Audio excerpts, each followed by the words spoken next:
Кылыстанов Касым,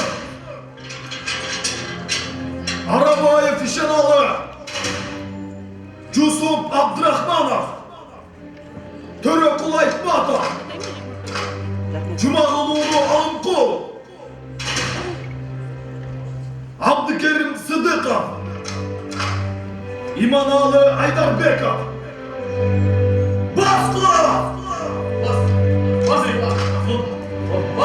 Кыргызстанов Касым, Арабаев Ишеналы, Жусуп Абдрахманов,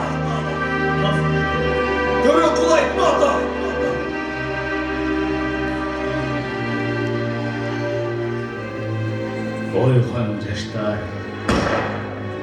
Ойгон жаштар, ал колуңа туңду, көмөрүштү айланып, көзүң ачып замандын акыбалын бил. Тулпар минип туу армап, өткөн жок берилериң. Сен кемсиңби? Эмне үндөбөйсүң? Тарып жатат жерлериң. Эл журтуң ишенип тур. Эр азамат силерге четте туруп коргон болсоң, башың жетер көктөргө, аргымагың таптап минип, чык эзилбе, айбаттан. Кылыч мылтык асынып ал, душман качсын кайраттан.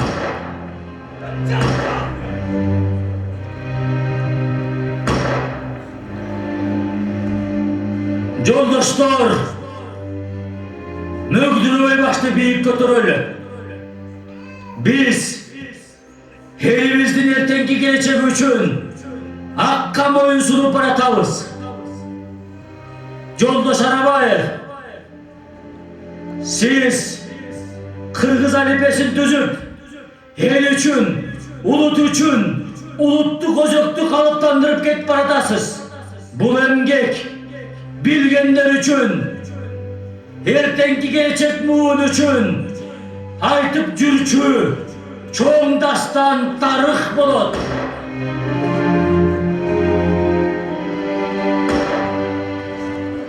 Жолдош Тыныстанов, айтканыңызда калет жок.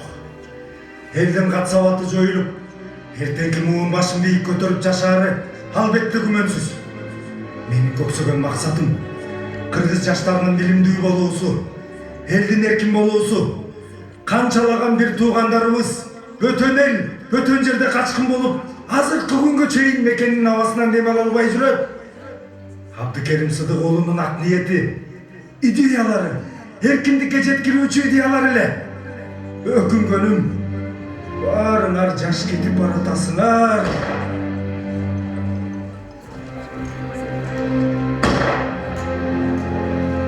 Жолдош Арабаев, сиз Алаш партиясына мени үндөп, Бишкектеги Алаш партиясына мени жетекчи кылып шайладыңыздар эле. Сиз кыргыз мамлекетинин түптөлүшүнө, улуттук азаттыкка жол баштоодо эмгегиңиз элегейсиз. Сиз жазган алипе улуттук өзөктү демилгелей жана эгемен мамлекет курууга чоң курал болот. Башты көтөрүңүз, Жолдош Арабаев. Эне тилин жоготпогон элдин келечеги эркин болот. Биз жасап келген эмгектин акыбети бүгүн болбосо да эртең сөзсүз кайтат жана ишке ашат.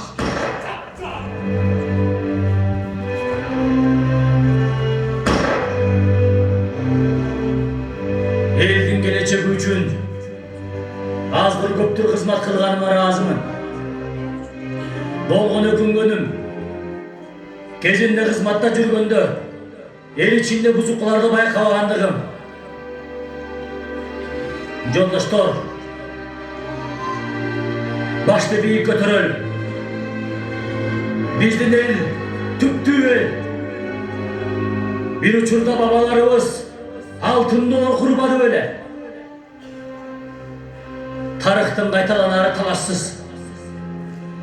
Бар болгону жазаган эмгегибиз, кыргыздын келечеги erkinlik üçün bolsun. Joldoşlar okul aytmadı. Siz eldin uluttuk özögü üçün Manas eposun basılmalarga jiberdiniz. Al emgeginiz ertenkiden çoğ ümit jaratat.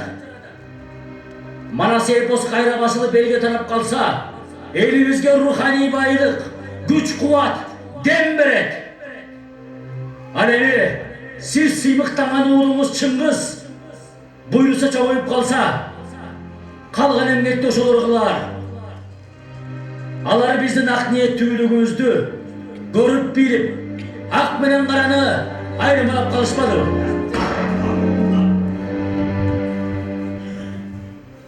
Jusuf Mırza, tuğra aytasiz. Biz жазаган эмгектер көчмөн болуп жашаган калкыбыздын эгемендигин кайтарып берет. Келечек билимге суусап турат. Биз билим булагынын көзүн ачканга аракет жасадык. Сиз айткан уулум Чыңгыз эстүү. Бул жака чыгаарда көзүмдү тиктеп, ичимдеги ойлордун баарын окуп түшүнгөндөй болду. Кантса да биз эңсеген эркиндикте ошолор көрүшсө экен.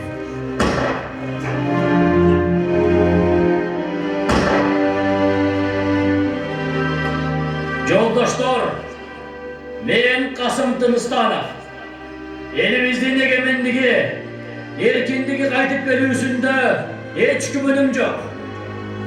Katarımdagi joldoşlarım jana men, egemen, erkin mamleket kurabız degen kıyalыбыз, hareketimiz üçün çıkkınçı atılıp, ömür menen koştoşuudabız. A menin aytarım, bizdin adabiyat, dünyadagi en çoğun adabiyat. Ulu Manas eposu, Kırgız adabiyatının başatı. Bizdin enetilimiz, göçmön madaniyatımız bay. Bizdin enetilimiz, göçmön madaniyatımız bar elimiz.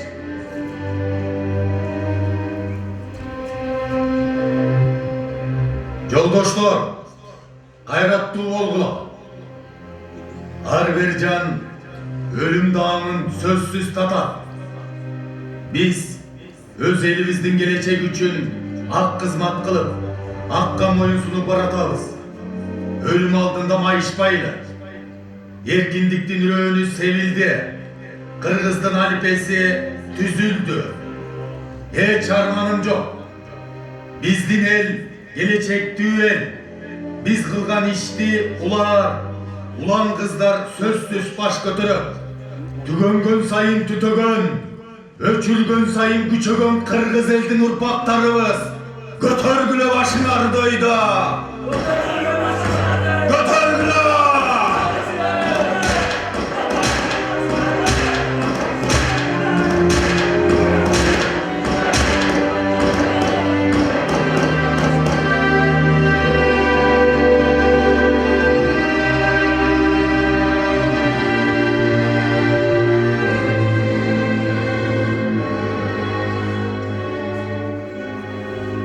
Kağılayın жаштар, келечек силердин колуңарда. Ошондуктан силер билимдүү болууга милдеттүүсүңөр. Эне тилди сүйгүлө. Ошондо мекенди сүйгөндү үйрөнөсүңөр. Кыргыз мамлекети силерге аманат. Силер мамлекетти көздүн карагиндей сактап, аны өнүктүрүүгө милдеттүүсүңөр.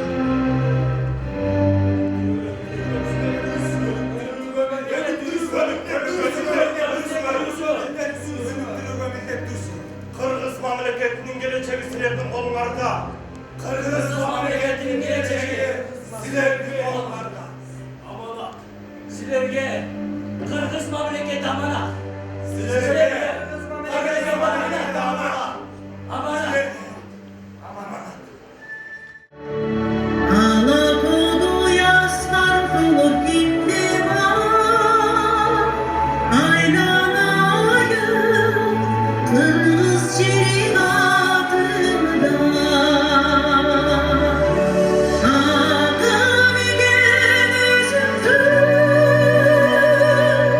Arda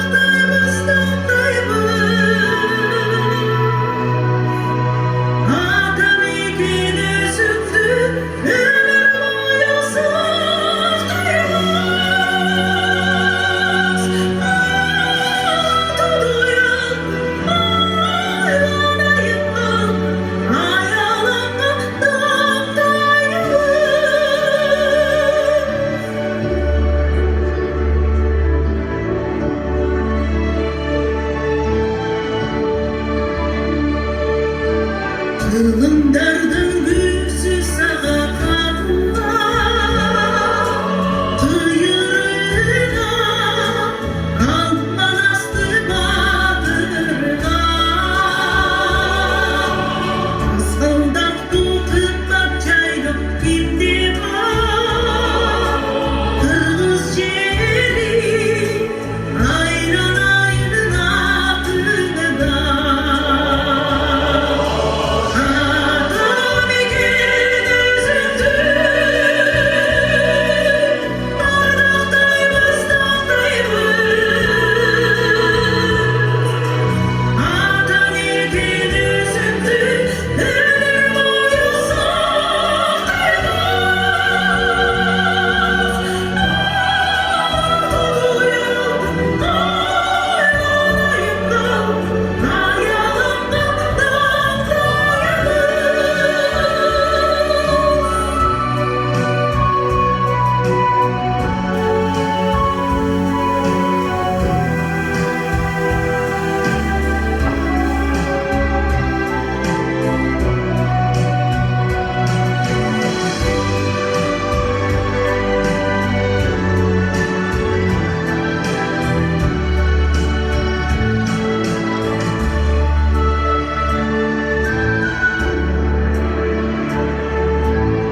Arsıp girsin sağlıçın cazına Aman adım Arçan gelince aşığına Ağla todo yaskar olur gitti var Aynen ayın Kırmızı şirin adına Adam ekin özündü Ardaktayımız dağdayımız Adam ekin özündü Ömür boyu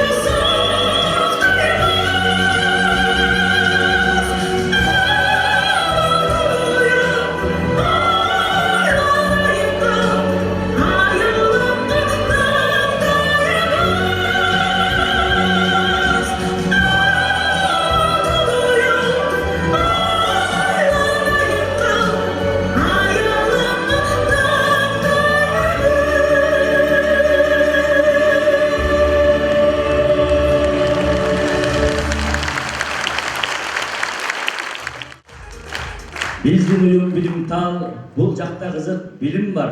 Умтулуп дайымалдыга сапаттуу бизден билим ал.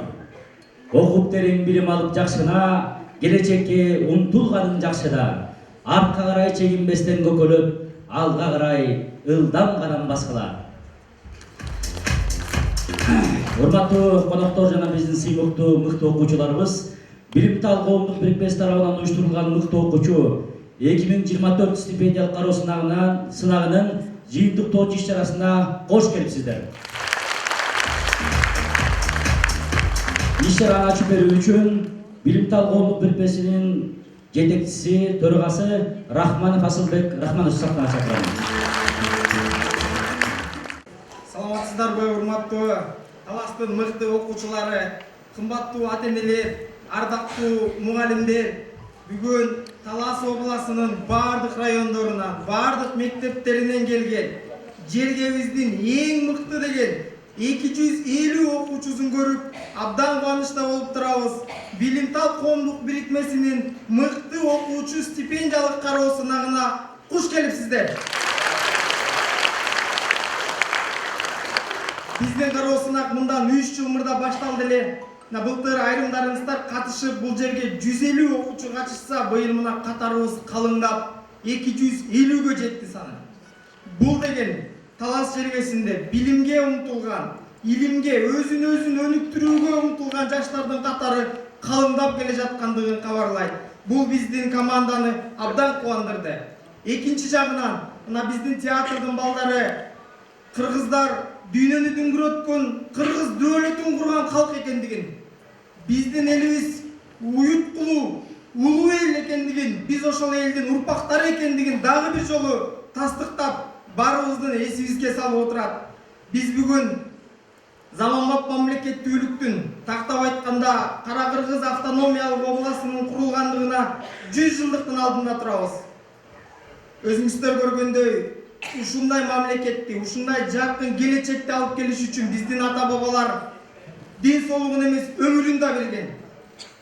Ошол улуу инсандардын урпактары катары биз сиздер менен, урматтуу жаштар, жакшы окууга, татыктуу билим алууга, мекенди сүйүүгө, элибизге өлөк-жөлөк болууга милдеттүүбүз. Мен сиздерди учурдан пайдаланып, ушул асыл сапаттарга ээ болууга чакырат элем. Себеп дегенде келечек сиздердин колуңуздарда.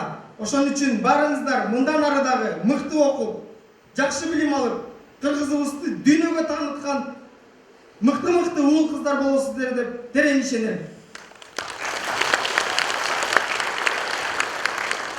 Билимтал коомдук бирикмесинин мыкты окуучу 2024 стипендиялык кароо сынагын ачык деп жарыялоого уруксат этиңиздер.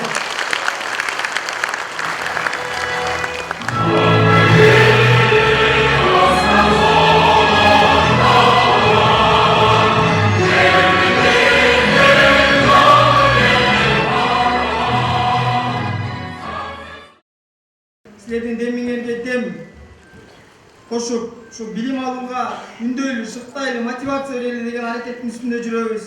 Албетте чоң иш-чара, чоң колдоону, чоң чыгымдарды талап кылат. Биздин катарыбызда ушул билим берүүнүн жүгүн өз мойнуна артып, таласка, жалпы кыргыз элине кызмат кылайын деген мыкты агабыз бар.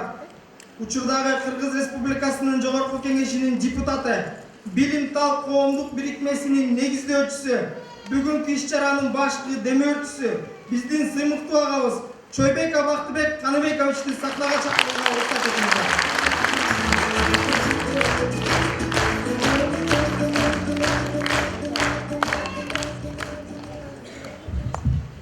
Саламатсыздарбы, урматтуу бүгүнкү Билимтал коомдук бирикменин стипендиаттары, катышуучулары, ардактуу агайлар, эжелер, кымбаттуу ата-энелер. Мынакей бүгүн дагы кезектеги Билимтал коомдук бирикменин сынагы өтүп жатат. Мынакей баштаганда ушул Талас району боюнча пилоттук проект менен башталдык эле. Анда бир 50-60 окуучудан башталдык эле. Мына бүгүн зал толугу менен толуп отурат. Бул абдан мени жана менин Билимтал коомдук бирикменин командасындай мокунубуз канып, сүйүнүп отурабыз. Келечекте Кудай буйруза 250 эмес 1000 андан ашыктыгы биздин окуучулар катышып, бизди баягы дагы сүйүндүрөт деген мындай үмүтүм бар.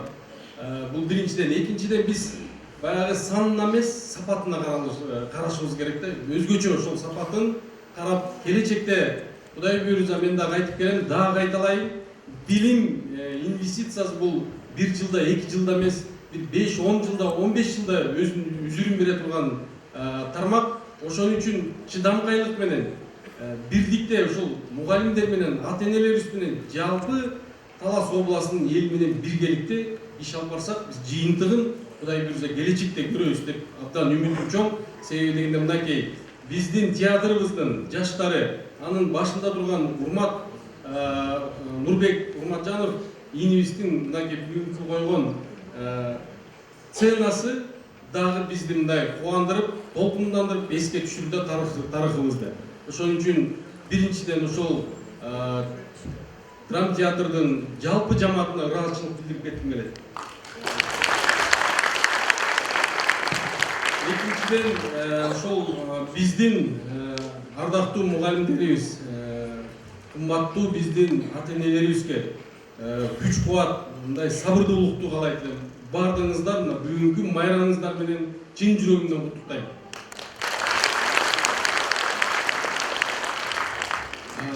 Урматтуу бүгүнкү ошол биздин Билимтал коомдук бирикменин катышуучулары дагы бизде мындай көзгө көрүнүктүү мындай сүйүнүчүбүздү силер менен тең бөлүшкүм келип турат. Себеби дегенде Билимтал коомдук бирикменин жетекчиси Асылбек Рахманович жакынкы эле учурда 1-2 ай болду өзүн кандидаттык юридикалык кандидаты болуп наам алганы менен чын жүрөктөн куттуктагым келет. Урматтуу мына окуучулар, дагы мына ушул биздин ушундай Асылбек сыяктуу биздин инилерибиз, агаларыбызга теңелип, түздөлүп, ушу келечекте ушул Талас элине кызмат кыла турган жакшы мыкты инсандардан чыгат деген үмүтүм чоң. Ошол үмүтүбүзгө баарыбыз колубуздан келишинче аракет кылып жардам берсек, анын мен жана жогоруда айтып кеткендей 10 жылдын ичинде мындай үзүрүн көрөбүз деген мындай үмүтүм чоң да. Урматтуу окуучулар, урматтуу мугалимдер, биз мынакей мыкты окуучулар сынагын өткөрүп, ушул мыкты окуучулардын тандап жылдан жылга мындай биз мынакей сиздер берген ар бир окуучунун баягы жиберген өзүнүн программасын карап чыгып, мындай окуучулардын арасында мындай жакшы мындай жаңы дем бере турган, жаңы мындай ойлор бара турган чыгармаларын көрүп мен абдан кубанып атам. Келечекте окуучулар эмес, кийинки жылдары биз ушул мыкты мугалимди дагы ушул чыгарып, ушул командабыз менен чогуу биргеликте ошонун критерияларын иштеп, силер менен биргеликте дагы сиздер менен сунуш берсеңиздер, ушул жакшы мугалимдердин дагы сынагын өткөрүп, чогуу биргеликте чогуу иш алып барабыз деген үмүтүм чоң. Урматтуу окуучулар, ата-энелер, анда сиздердин программаңыздарды тоскоолдук болбой, ишибизди алып бара бергенге уруксат этиңиздер.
Кароосунга катышкандыгын тастыктоочу сертификат жана китеп менен төмөндөгүлөр сыйлансын. Сейиткадырова Асема сыйлансын.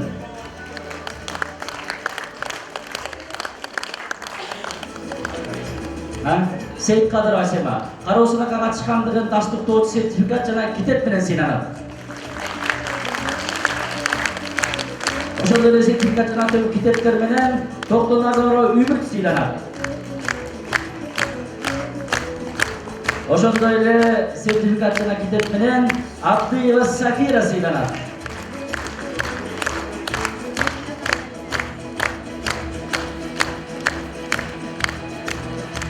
Ошондой эле сыйлык менен Манасбеков Элнур сыйланат. Мынакей, жалаң балдар, жалаң кыздар жана мен деген. Ошондой эле сыйлык менен Сейиткалыкова Айназик. Ошондой эле сыйлык менен Тургуналиева Айпери. Ошондой эле сертификат менен Бейшебаева Мадина сыйланат.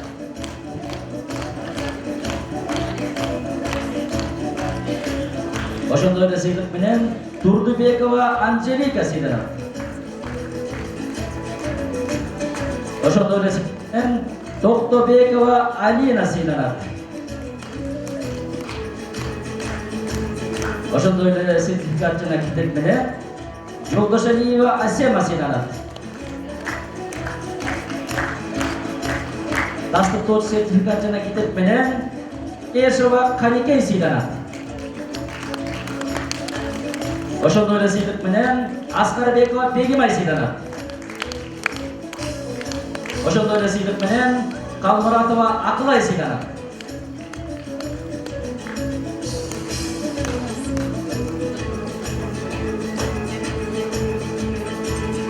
Урматтуу окуучулар, кетпей турсаңыздар болот. Үлкөндөн жалпы сүрөткө түшүп анан кетесиңер, Так. Дипломат деп табылгандыгы үчүн диплом жана баалуу белектер менен төмөндөгүлөр сыйланат. Алакчинова Бермет. Дипломат деп табылды. Ошондой эле белектер жана сыйлык менен Турдубекова Азема. Ошондой эле сыйлык менен Нурмухамедова Асема сыйланат. Билимтал коомдук бирикмеси тарабынан уюштурулган мыкты окуучу 2024 стипендиялык кароо сынагынын жеңүүчүсү деп табылгандыгы үчүн төмөндөгү окуучулар ардак грамота, мыкты окуучу төш белгиси жана акчалай стипендия менен сыйланат. Кол чаап коштоп коюңуздар биздин балдарга. Айдарова Айдана стипендия жана төш белги менен ардак грамота менен сыйлансын.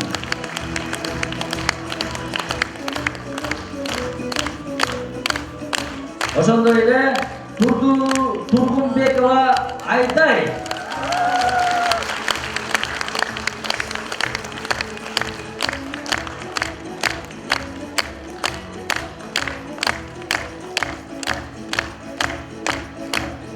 Абдылкаевич балдар менен ортосуна туруп сүрөттөшүп берип коюңуз. Ким калды? Айдай? Болду? Ана, сүрөттөшүп берип коюңуздар, биздин балдар урматтап, кубаттап кол чаап коюңуздар.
Кыргыз Республикасынын президентинин Талас облусундагы кармактуу өкүлүнүн орун басары Сейдикеримова Мира Эсекеповна сахнага чакырабыз. Урматтуу бүгүнкү азим салтанаттуу иш-чаранын катышуучулары, алыстан ат тартып жолго артып келген коноктор, урматтуу Бакытбек Каныбекович, урматтуу биздин окуучулар, кароо сынактын жеңүүчүлөрү, бүгүн ушул Билимтал коомдук фондусу тарабынан биздин окуучулар үчүн алдыңкы мыкты кароо сынактын жеңүүчүлөрү үчүн жакшы бир майрам уюштурулуп турат. Ошо алган сыйлыктарыңыздар кут болсун.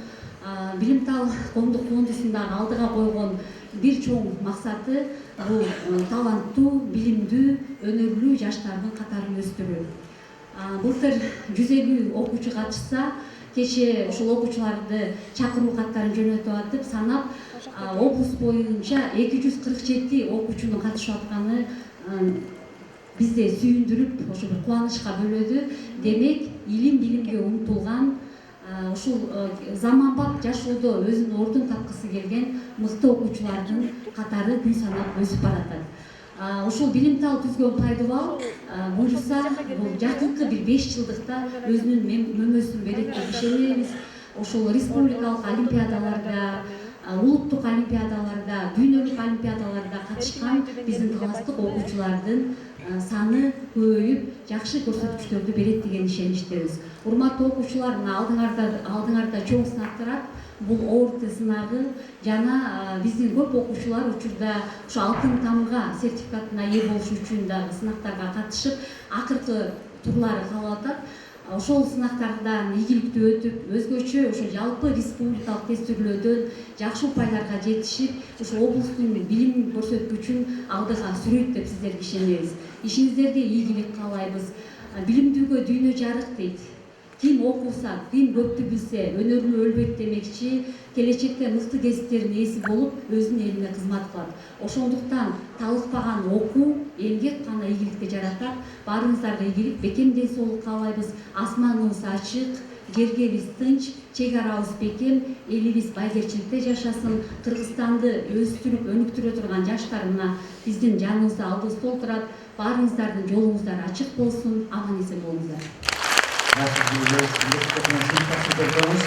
Сыйлык алуу үчүн сахнага Талас районунун Козубекова атындагы орто мектебинин окуучусу Камбарова Чинараны, Касымбекова Дилноза, Узарбекова Аделина, Дүйшөнбекова Малымбү, Апилова Бегмай, Бегайым, Касымкулова Аяна, Апилов Шаптан, Омаралиева Аяна, Алмырзаева Айгерим, Омарбекова Айсезим, Керсимбекова Сымбат, Ормонбекова Багдатты чакырабыз. Жана ошол эле улук лицейинин окуучусу Эмилова Радмила, Нурматова Айдана, Турдубеков Абдували, Абезов Алихан, Ысбекова Бермекти сахнага чакырамыз.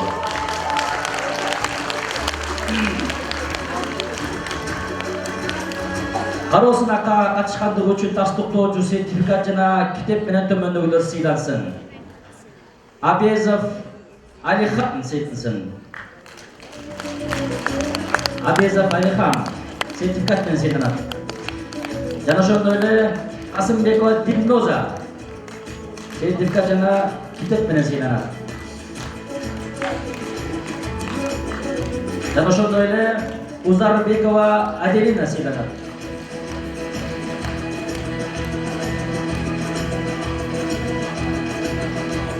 Жана ошондой эле Дүйшөнбекова Малымбү сыйланат.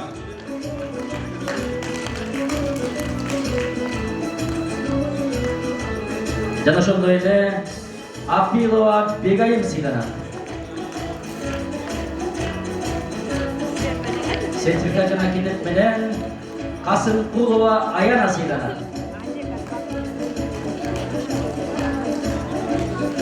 Ошондой эле китеп жана сертификат менен Апилов Шаптан сыйланат. Диплом жана баалуу белектер менен Нурматова Айдана сыйланат. Билимтал коомдук бирикмеси тарабынан уюштурулган мыкты окуучу 2024 стипендиялык кароо сынагынын жеңүүчүсү деп табылгандыгы үчүн төмөндөгү окуучулар ардак грамота жана мыкты окуучу төш белгиси менен жана ошондой эле акчалай стипендия менен сыйланышат. Алар Турдубеков Абдували,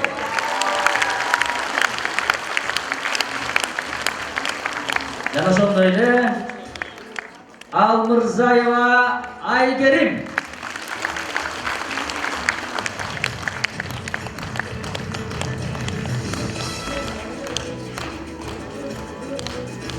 Биздин стипендияттарга кол чаап коюңуздар. Силердер куттуу болсун балдар. Азыр эстелик үчүн мүсөккө түшүп берип коюңуз, велосипедуна балдар менен. Биздин келечек ээлерине, биздин мыкты окуучуларыбызга кол чабуулар жетишпей турат. Рашын айтабыз, кана балдар, биягынан түшөрүлө. Мен Сактара, Бакай Ата районунун Кашка жол орто мектебинин окуучулары. Кашка жол орто мектебинин окуучулары Райканова Малика, Нуркулова Гүлзат, Анарбаев Баяман, Соорбекова Гүлназ, Жумашева Нурзада, Абишев Аслан, Жумашева Раянаны сафа чакырамын. Жана ошондой эле Айтматов районунан келген Төрөкул Айтматов орто мектебинин окуучулары Жээнбекова Индира, Дүйшөнбекова Нурай, Туручбекова Перизат, Наркулова Эльзада, Камчыбекова Наргиза, Шаршекулова Малика, Азикулова Нурайым, Атаева Алия, Сактага келиңиздер. Шамратбеков орто мектебинен келген Асылбекова Асема, Сактага келиңиз. Чыңгыз Айтматов орто мектебинин окуучусу Жарылкасымова Анеля, ана Сактага келип бериңиздер.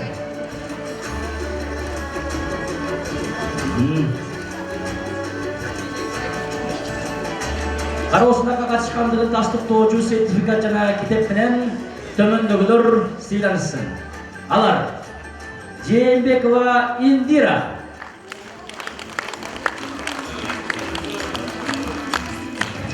жана ошондой эле Райханова Малика, жана ошондой эле Туручбекова Перизат, жана ошондой эле Анарбаев Баяман. Баяман, мынакей, балдар кол чаап койлочу. Азамат Баяман, жана ошондой эле Асылбекова Асема, жана ошондой эле Качкымбаева Наргиза, жана ошондой эле Шаршемкулова Малика.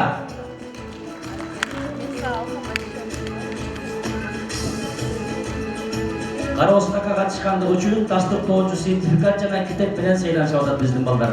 Ошондой эле сыйлык менен Соорбекова Гүлназ, ошондой эле сертификат жана китептер менен Ажыкулова Нурайым сыйланат. Ажыкулова Нурайым, жана ошондой эле Атаева Алия,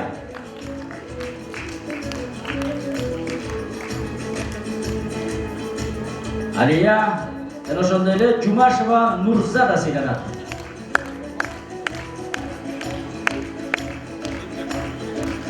Жана ошондой эле Абишев Аслан сыйланат.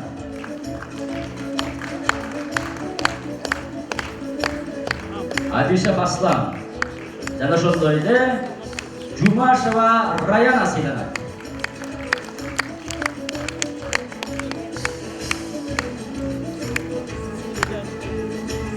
Дипломат деп табылгандыгы үчүн диплом жана баалуу белектер менен төмөнкү окуучулар сыйланышсын. Алар Наркулова Гүлзат,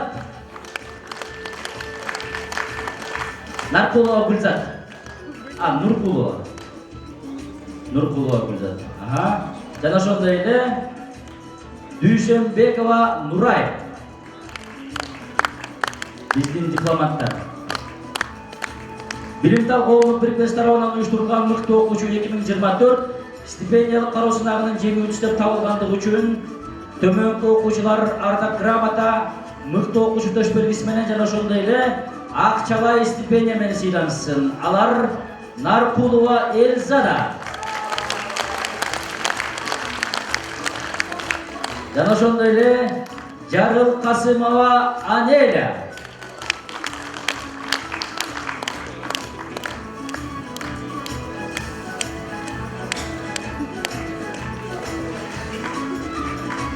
Сыйлығыңыздар құтты болсын.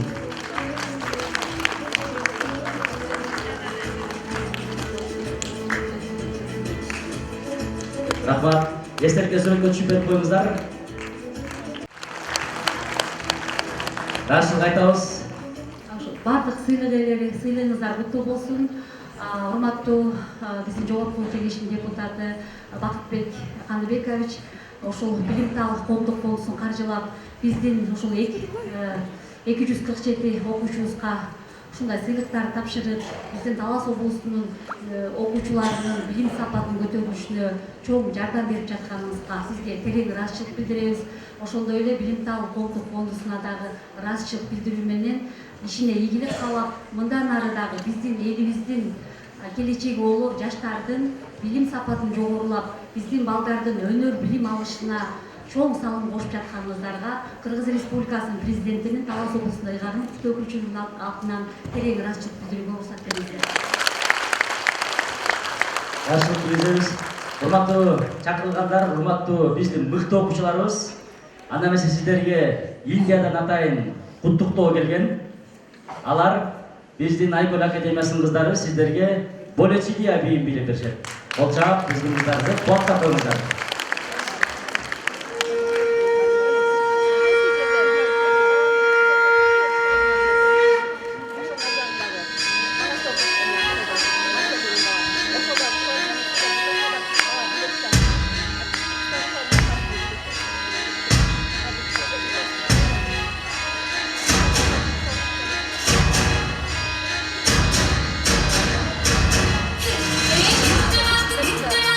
Acha,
Азаматсыңар. Имден құттықтау сыяқтуу. Анда нерсе биз алдыга карай сыйлык тапшырууга баштайбыз. Сахнага сыйлык тапшыруу үчүн Талас районунун акиминин орун басары Мамбеталиева Венера Табылдиевнаны сахнага чакырамын. Кароосунакка катышкандыгын тастыктоочу сертификат жана китеп менен төмөндөгүлөр сыйланышсын. Алар Жээнбекова Алина,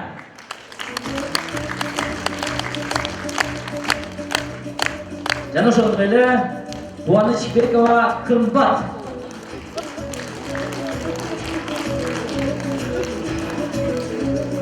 жана ошондой эле Нурканов Нурсултан.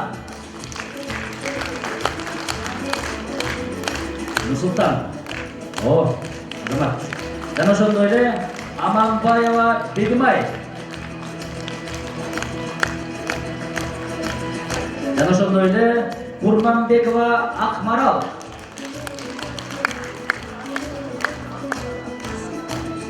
Жана ошондой эле Бегадилов Айтемир.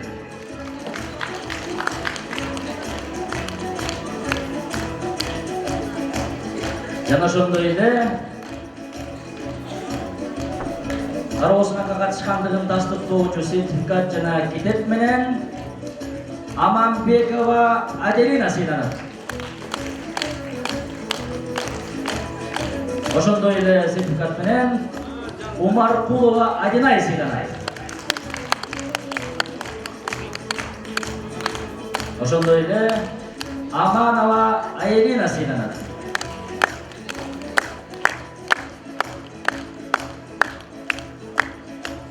Ошондой эле Асанова Шахида сыйланат. Ошондой эле Козубаева Чынара сыйланат.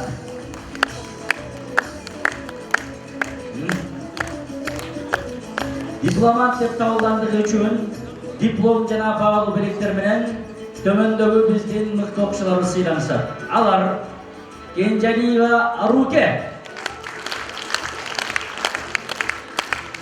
жана ошондой эле биздин дипломат Абыканова Аделина. Ошондой эле Болушева Айсезим. Ошондой эле Дүйшөнкулова Ширин.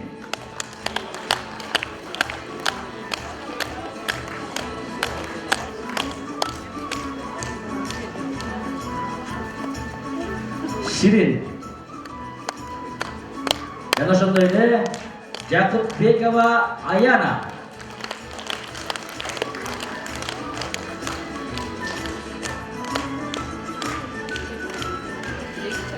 Жана ошондой эле Садыркулова Гүлзада.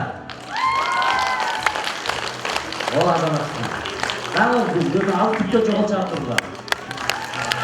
О, осуна биздин кубаттар, азаматсыңар, рахмат айтабыз. Биримтал коомдук бирикмеси тарабынан уюштурулган мыкты окуучу 2024 стипендиялык кароо сынагынын жеңүүчүсү деп табылгандыгы үчүн төмөндөгү окуучулар ардак грамота, мыкты окуучу төш белгиси менен жана ошондой эле акчалай стипендиялар менен сыйланышат. Алар биздин мыкты окуучуларыбыз Анарбеков Эмир,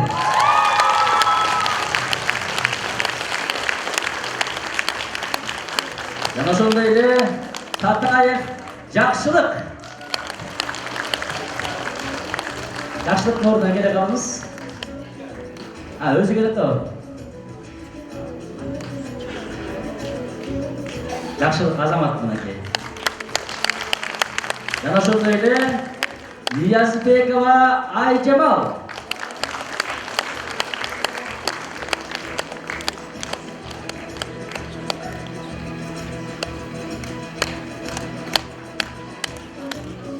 Силгелерин кубаттап кол чабып коюңуздар. Азыр сиздер баарыңыздар эстелик үчүн көрсөтүп коюңуздар. Алдыга жүрүп коюңуздар. Менен табынын ортосуна туруп баарыңыздар жалпы биздин сыймыктуу, биздин эң жакшы тартиптүү мыкты окуучуларыбыз. Силерге биздин көрүүчүлөрдөн кол чабуу.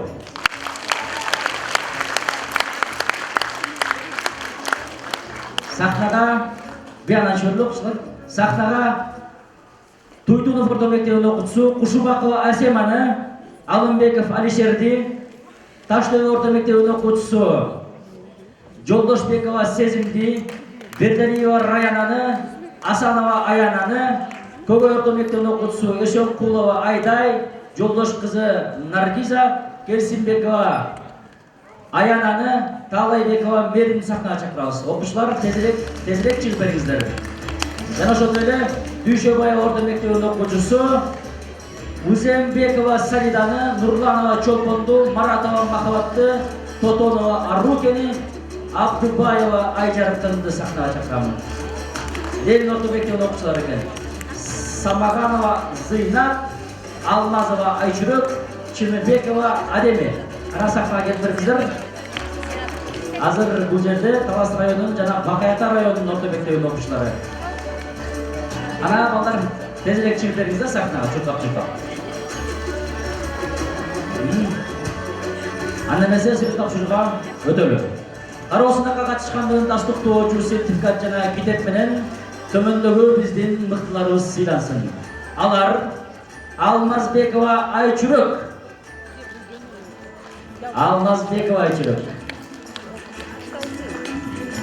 Жана ошондой эле Узембекова Салида.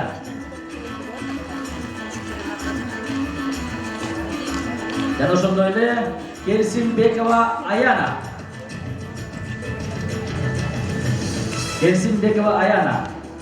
Жана ошондой эле Тотонова Аруке. Жана ошондой эле Нурланова Чолпон.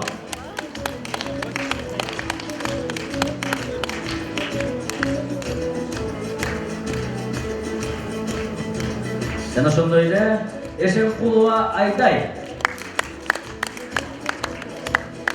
Жана ошондой эле Бердалиева Раяна.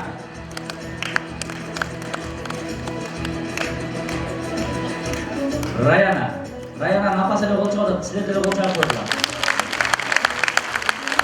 Жана ошондой эле Кушубакова Асема. Жана Асанова Аяна. Биздин азамат окуучуларыбыз сертификат жана китеп менен сыйланышты. Дипломат деп табылгандыгы үчүн диплом жана баалуу белектер менен төмөндөгү биздин мыктыларыбыз сыйланат. Алар Жолдошбекова Сезим,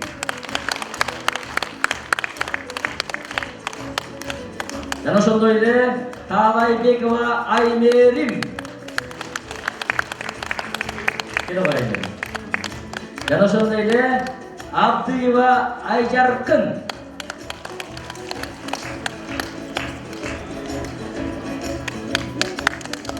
Жана ошондой эле Жолдош кызы Наргиза.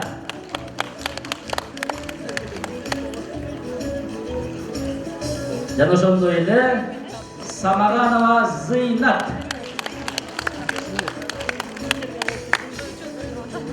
Билимтал коомдук бирикмеси тарабынан уюштурулган мыктуу окуучу 2024 стипендиялык кароосунагынын жеңүүчүсү деп табылгандыгы үчүн төмөндөгү окуучулар ардак грамота, мыктуу окуучу төш белгиси жана акчалай стипендиялар менен сыйланышсын. Алар биздин Чыныбекова Адеми. Жана ошондой эле Маратова Махабат.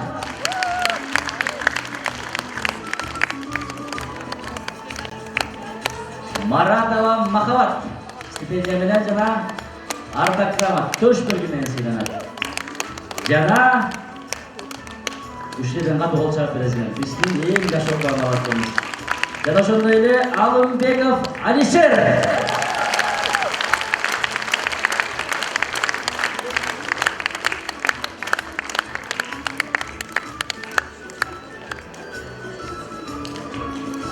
Урматтуу биздин мыктуу окуучуларыбыз, ана эстеликке сүрөткө түшөбүз.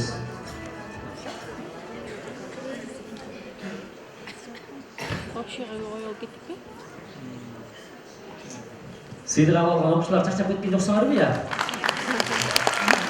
Сыйдык алган окуучулар сыйдык күчү бала чачашпайт. Алганда чачабай тургула, сіздерге бұлар қол шапқан, сіздер де бізге қол шап берген. Жақсы күніңіз, саламатсыздар. Алдымен сізге сөз берейін. Урматтуу Бактыбек Каныбекович, Билимтал фондунун жааматы сиздерге Талас райондук мамлекеттик администрациясынын атынан жеке өзүмдүн атыман ыраазычылык билдиргенге уруксат этип коюңуздар.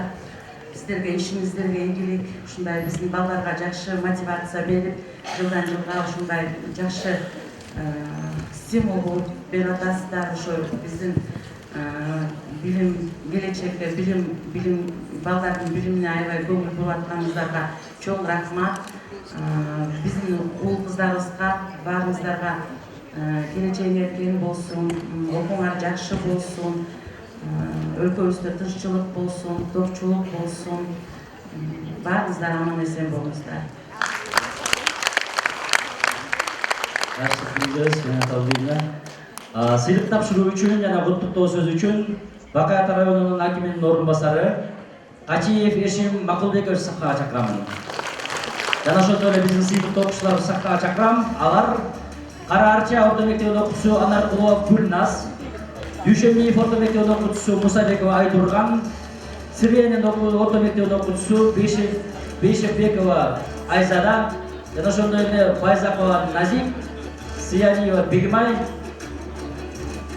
Рахманбердиев орто мектебинин окуучусу Жамалбекова Жамалай, Үмөткулов Наргиза, Жамалбекова Бегимай, Бегайым, Эсенбеков орто мектебинин окуучусу Ибраимова Фатима, Орозбекова Аелиза, Рахманбекова Камила, Жумагулов орто мектебинин окуучусу Аманова Азем, Сүйүнбекова Чолпонай, Молдокулов Марслан, Асанбекова Айжана, Жолдошбекова Айсулу, Акышева Сезин, Кенжебекова Айназик, Аскарова Айылына сахнага чакырабыз. Сыйлык тапшырууга өтө берели. Кароосунакка катышкандыгын тастыктоочу сертификат жана китеп менен төмөндөгү биздин ардактуу мыкты окуучулар сыйланышсын. Алар балдар кичинен мен жакка жылуу беререк. Алар Асанбекова Айжана,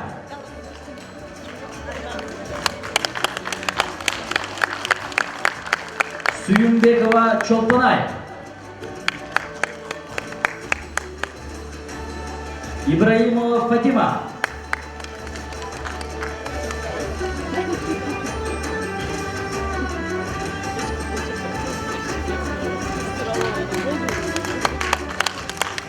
Бейшебекова Айзада, Жамалбекова Жамалай,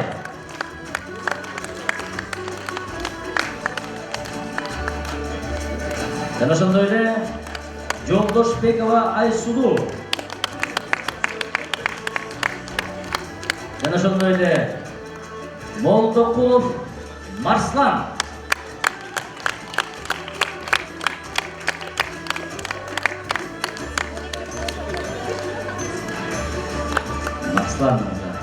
Орозбекова Аелиза,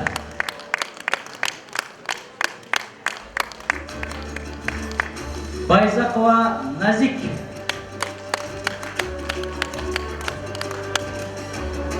Акышева Сезим,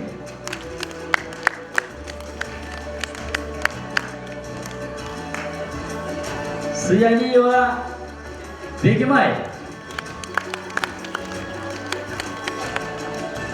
Кенжебекова Айназик,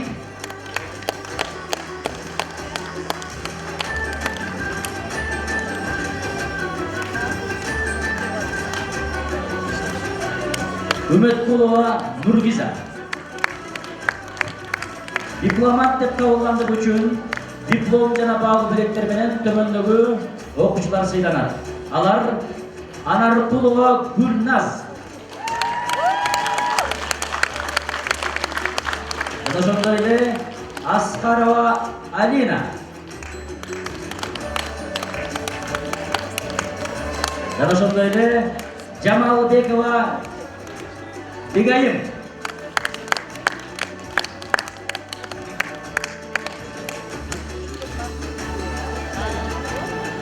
Жамалбекова Бегайым.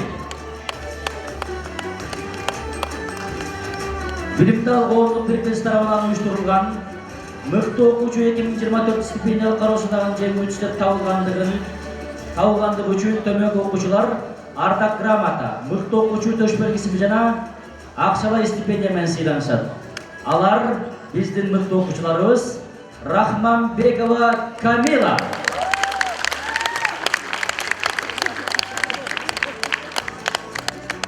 мыкты окуучу төш белгиси менен жана акчалай стипендия менен жана ошол эле ардак грамота менен Мусабекова Айтурган сыйланат.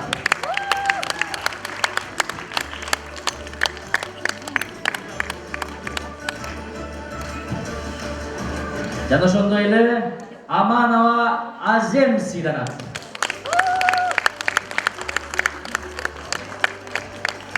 Мусабекова Айтурганна сыйланып атат. Төш белги, ардак грамота жана ошондой эле конверттеги акча менен сыйланып атат. Акчага эмне кыласыңар эми? Жана ошондой эле биздин Аманова Азем сыйланат.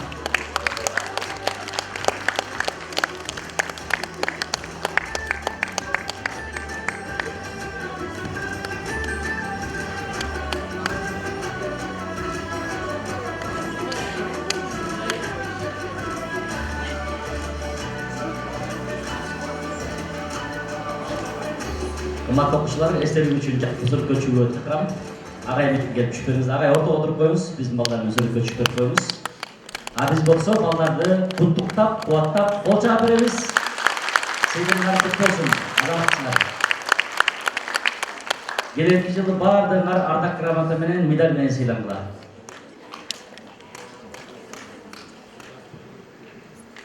Рашид білгіземіз.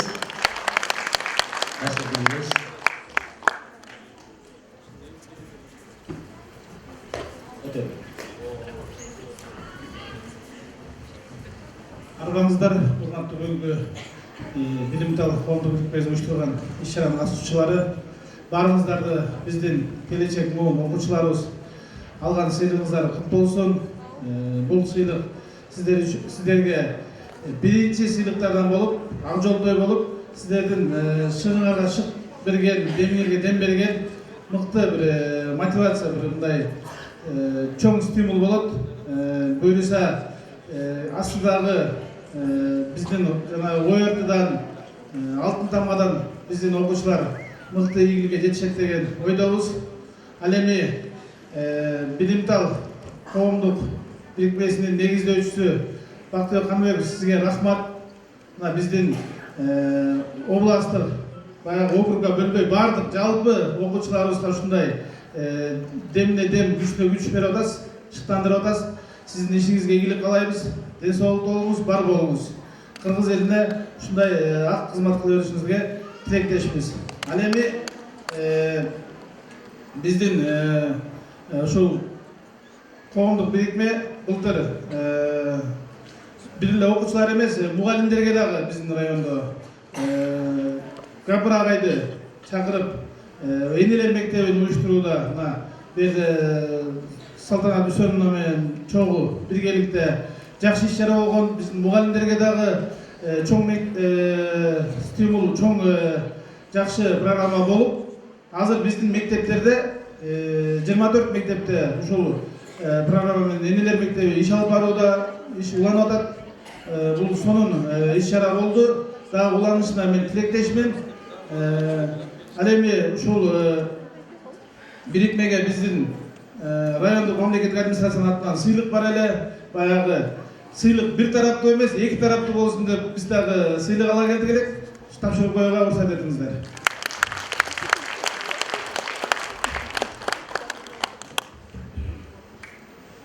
Билим берүү тармагынын өнүктүрүүгө кошкон салымы, жаштар саясат жаатында үзүрлүү эмгеги жана коомдук иштердеги жигердүүлүгү үчүн Билимтал коомдук бирикмесинин төрагасы Рахманов Асылбек Рахманович Бакайта райондук администрациясынын ардак грамотасы менен сыйланат.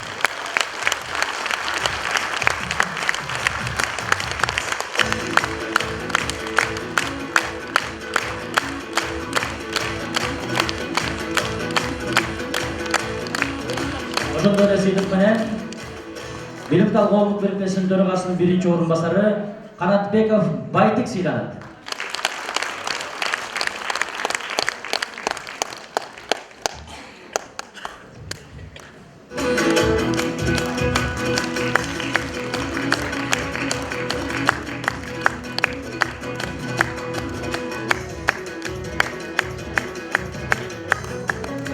Сыйлыгыңыздар кут болсун. Рахмат, рахмат. Сыйлык тапшыруу үчүн сахнага Талаш шаардык кеңешинин төрагасы Жаныбеков Калыс Айбайбилович сахнага чакырамын. Жана ошондой эле биздин сыйлык алуучу окуучулар сахнага чакырам. Алар Чолушев орто мектебинин окуучусу Хаухар Бек кызы Асыл, Юнусбекова Жасмин, Абылкасиева Аелита, Молдагаз орто мектебинин окуучусу Токонова Дина, Базарбекова Адина, Надырбекова Адинай, Султаналуулу Кушпак орто мектебинин окуучусу Асылбекова Жаркынай, Сатканкулова Айдана, Арыстанов орто мектебинин окуучусу Кастайбекова Гүлсүнай, Солтонов орто мектебинин окуучусу Жайчиева Алеми, Анарбекова Жанара, Орозунбекова Аделина, Кушчубаев Айдар, Байсейдул орто мектебинин окуучусу Кушчубаев Айдар, Ибрагимова Бекмай, Кыдыкова Айданек, Кеңешбекова Айтурган, Кадырбекова Регина, Нанаев орто мектебинин окуучусу Бекенова Хамзада, Мелисова Айдана. Сахнага келиңиздер. Сыйлык тапшырууну баштайлы. Кароосунага катышкандыгын тастыктоочу сертификат жана китеп менен төмөндөгүлөр сыйлансын. Алар Юнусбекова Жасмин,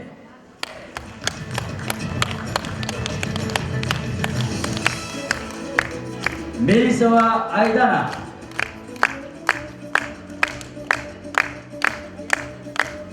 жана ошондой эле Айчибекова Адеми,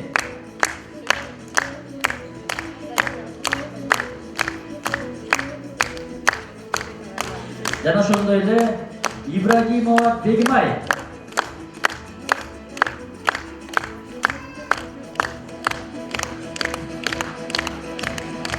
жана ошондой эле Анарбекова Жанара, ошондой эле сертификат жана китеп менен Кыдыкова Айданек сыйланат.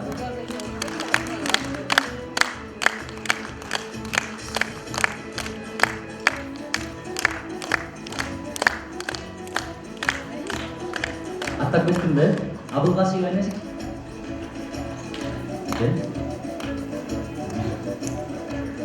Так. Кастайбекова Гүлсүнай.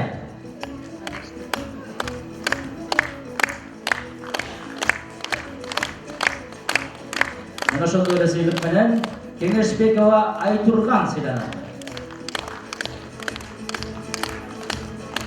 Кеңешбекова Айтурган. Жана ошондой эле Сатканкулова Айдана.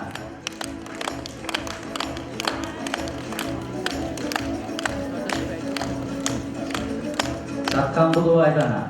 Жана ошондой эле Базарбекова Адина.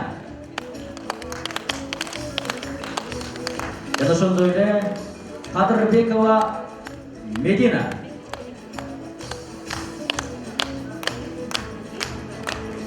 Жана ошондой эле Надырбекова Адинай.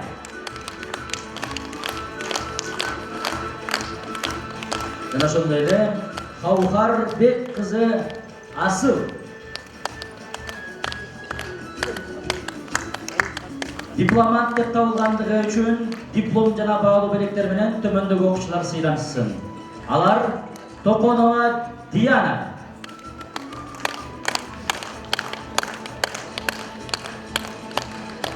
Касымбекова Жаркынай,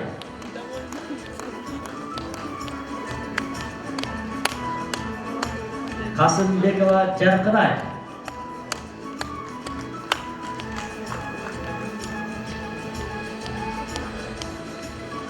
жана ошондой эле Орозунбекова Аделина,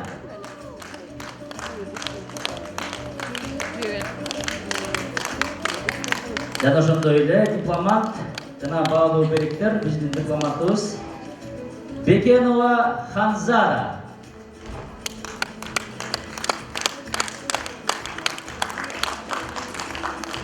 Билимтал коомдук бирикмеси тарабынан уюштурулган мыкты окуучу 2024 стипендиялык кароосунун жеңүүчүсү деп табылгандыгы үчүн төмөндөгү окуучулар ардак грамота, мыкты окуучу төш белгиси жана акчалай стипендия менен сыйланышсын.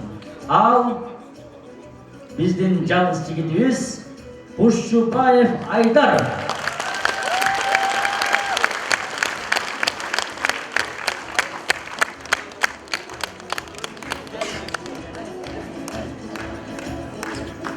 Урматтуу окуучулар, сыйлыктар куттуу болсун.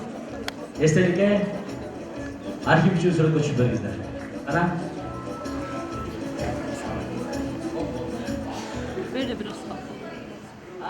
Абылгазиева Аелита сыйлыгын сиздикке калып кетти. Барсын берди. Жана ошо бир жерден.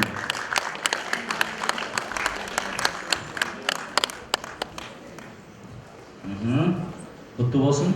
Эми сүрөткө түшүп коелу эстелик үчүн.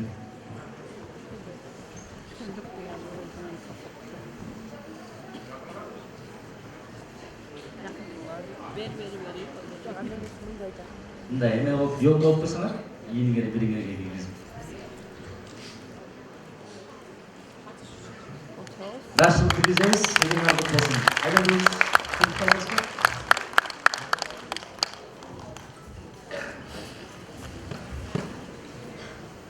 Саламатсыздарбы, биздин облусубуздун сыймыктуу окуучулары, урматтуу ата-энелер, жалпы ушул татынакай иш-чаранын катышуучулары, эң биринчи кезекте ушул сыйлык алган бүгүн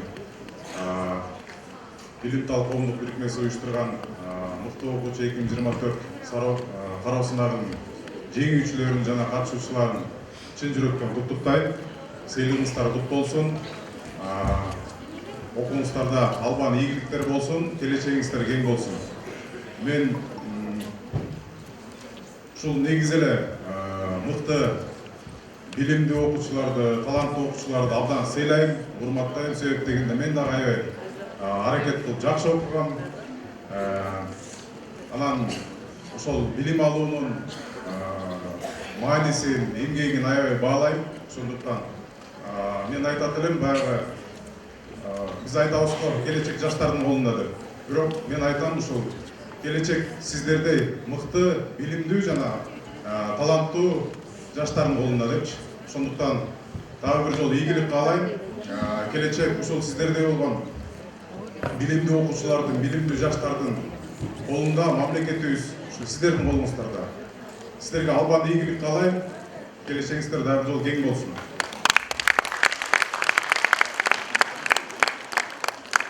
Анан учурдан пайдаланып ушул Татынакай 3 жылдан бери уюштуруп келе жаткан ушул иш-чараны Билимтал коомдук бирикмесинин жетекчиси Асылбек мырзага жана ушул коомду түптөгөн жана билесиздер, каржылоосуз мындай иш-чаранын өтүшү да кыйын. Канча жылдан бери ушул жеке каржылап келген, салым кошуп келген ушул жогорку кеңештин өзүбүздүн депутатыбыз Бактыбек Каныбековичке жалпы талаш шарт кеңештин атынан ыраазычылык билдирем.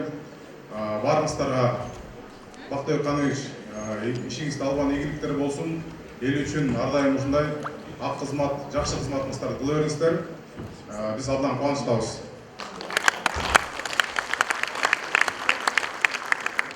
Анан бүгүн ушул Капар Медетбеков атындагы драма театрдын кызматкерлери жөнүндө айтып кетпесем болбойт. Мына кандай гана иш-чара болбосун, ар дайым бизге Татынакай маанай тартуулап спектакльдерди көрүп жүрөбүз. Жогорку деңгээлде спектакль уюштуруп бересиздер. Сиздердин да ишиңизге албан ийгиликтер болсун. Жакшы жогорку деңгээлде иш алып барасыздар. Кубанычтабыз, сыймыктанабыз. Баарыңыздарга рахмат болсун. Рахмат. Сиздин ишиңизге ийгиликтер каалайбыз. Урматтуу окуучулар, сыйлык тапшыруу аз калды. Чыдаңыздар.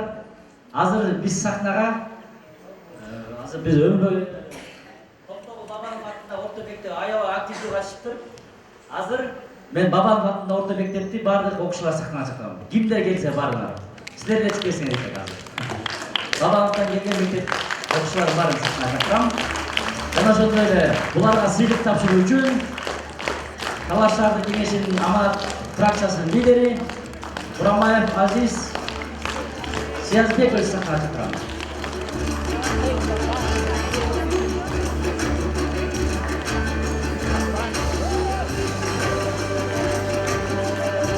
Токтогул Бабанов атындагы лицейден 22 окуучу катышыпты жалпы.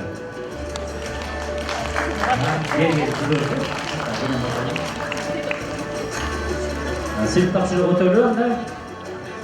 Кароо сынакка катышкандыгын тастыктоочу сертификат жана китеп менен төмөндөгүлөр сыйлансын. Алар Конушбекова Нурай,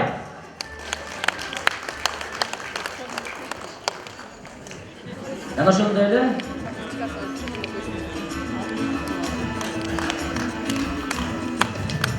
ошондой эле Сарпашева Сайкал,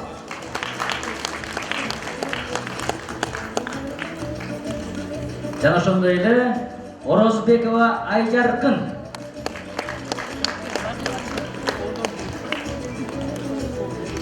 жана ошондой эле Узенбекова Уулгелсин, жана ошондой эле Уланова Сара, жана ошондой эле Орозбекова Алия, жана ошондой эле Мухаммеджанова Нускайым, жана ошондой эле Мангетбаева Сырга, жана ошондой эле Маратова Алтынай, ошондой эле Орунбекова Шакира, ошондой эле Омолбекова Азема, ошондой эле Кубанычбекова Гаухар,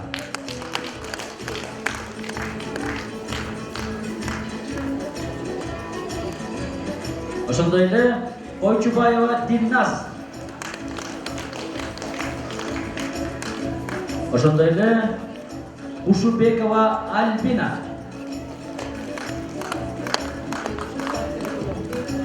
ошондой эле Жалалбеков Бакберди, ошондой эле Сопубеков Медер, ошондой эле сертификат менен жана китептер менен Алимжанов Нурислам сыйланат.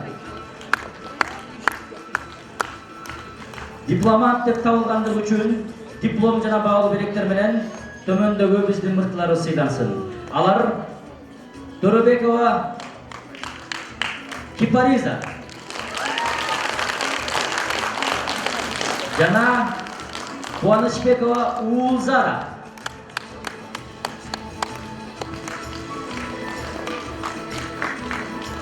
жана Молдокулов Илим,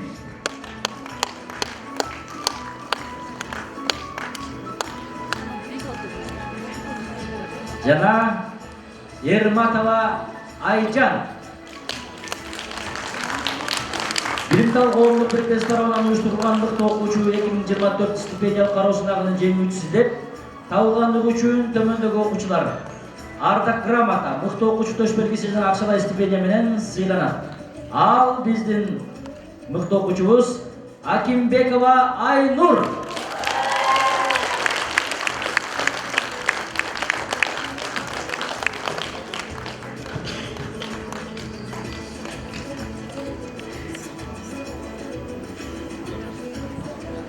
Эстелик үчүн бир сүрөт өтүшүп берели. Тарых үчүн. Капталап барма туруп алгыла жакын дегенде. Биздин лицейде окуган окуучуларыбызга кол чаап, коштоп. Мында жакшы окууулар бошотуп койду. Рашид киргизебиз. Орундарыңызга бара бериңиздер.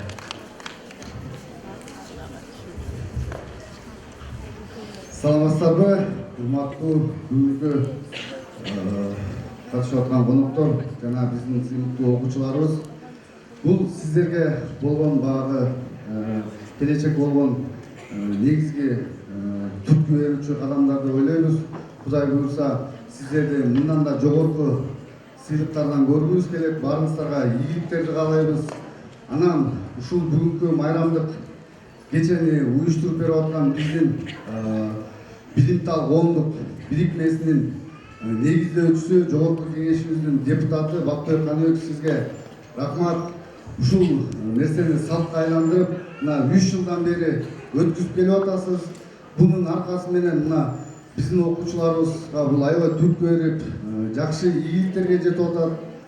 Ошондой эле бүгүнкү күндү уюштурган Билимтал коомдук бирикмесинин жамаатына жана жетекчиси Асылбек мырзага терең ыраазычылык билдиребиз. Кудай буйрса бул иш алдыга жыла берип, сиздердин ишиңиздерге ийгилик, чоң ийгиликтерди каалайбыз. Анан урматтуу окуучулар, мен сиздерге бир негизги бир нерсени айтып койгум келет да. Мамлекетибиз жана өлкөбүз бизге ата бабалардан калган мурас деп билбешибиз керек экен да. Мамлекетибиз жана өлкөбүз келечек муунга өткүзүп берүүчү милдетибиз деп сезе билсек жана окусак жакшы. Кызмат башындагылар ак эмгек кылса күчтүү мамлекетти келечек муунга өткүзүп беребиз деген менин үмүтүм чоң. Ошон үчүн аракет кылалы. Баарыңыздарга ийгилик каалайм.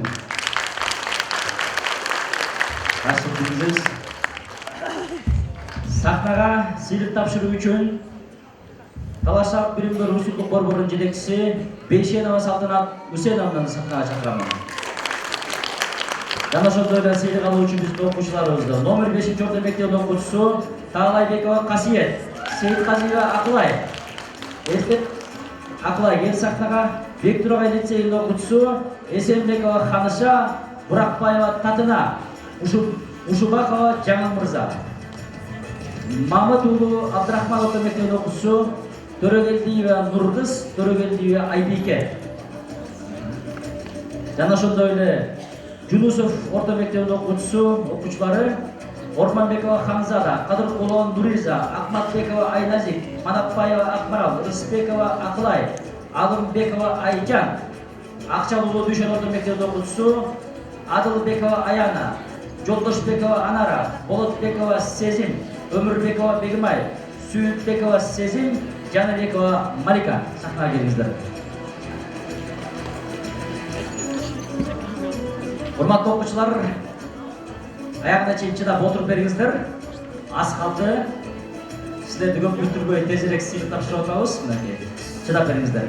Кароо сынакка чыккандын дастуктоочу сертификат жана китеп менен төмөндөгү биздин мыктуу окуучуларыбыз сыйланышсын. Алар Жаныбекова Малика, Жаныбекова Малика жана ошондой эле Ормонбекова Ханзада. Жана ошондой эле Төрөгелдиева Нуркыз. Жана ошондой эле Таалайбекова Касиет. Жана Кадыркулова Нуриза. Жана Ушубакова Жаңыл мырза. Жана Жолдошбекова Анара. Жана Акматбекова Айназик. Жана ошондой эле Болотбекова Сезим. Жана ошондой эле Манапбаева Акмарал. Жана ошондой эле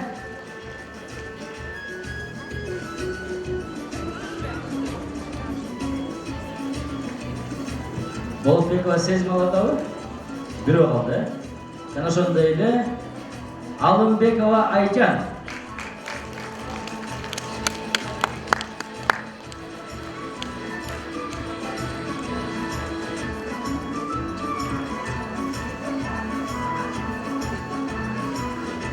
Жана ошондой эле Адылбекова Аяна.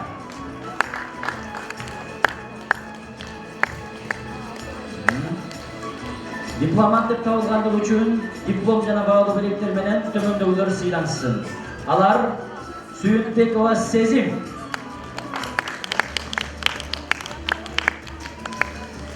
жана Сейитказиева Аклай, жана Буракбаева Татына, жана Рысбекова Аклай,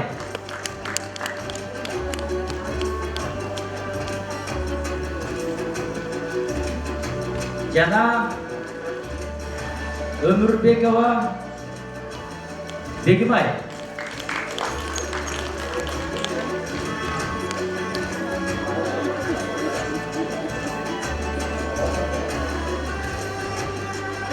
Билимтал болгон бирикмеси тарабынан уюштурулган мыкты окуучу 2024 стипендиялык кароосундагы жеңүүчүсүдер табылгандыгы үчүн төмөндөгү окуучулар ардак грамота, мыкты окуучу төш белгиси жана акчалай стипендия менен сыйланышсын. Алар Төрөгелдиева Айбийке,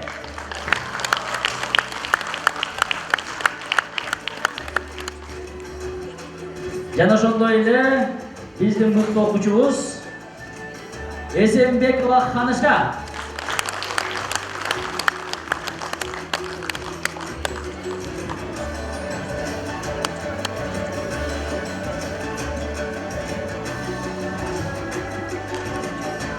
Söz ötüşü beringizler, esterim üçün.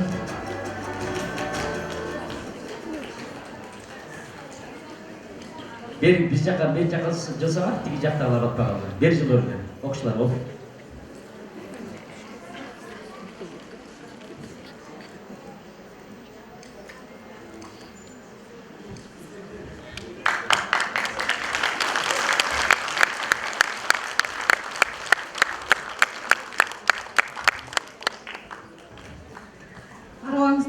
Урматтуу бүгүнкү эң сонун иш-чаранын жалпы катышуучулары, коноктор, ошондой эле Асылбек агай, Бактыбек агай, сиздерге терең ыраазычылык билдирем.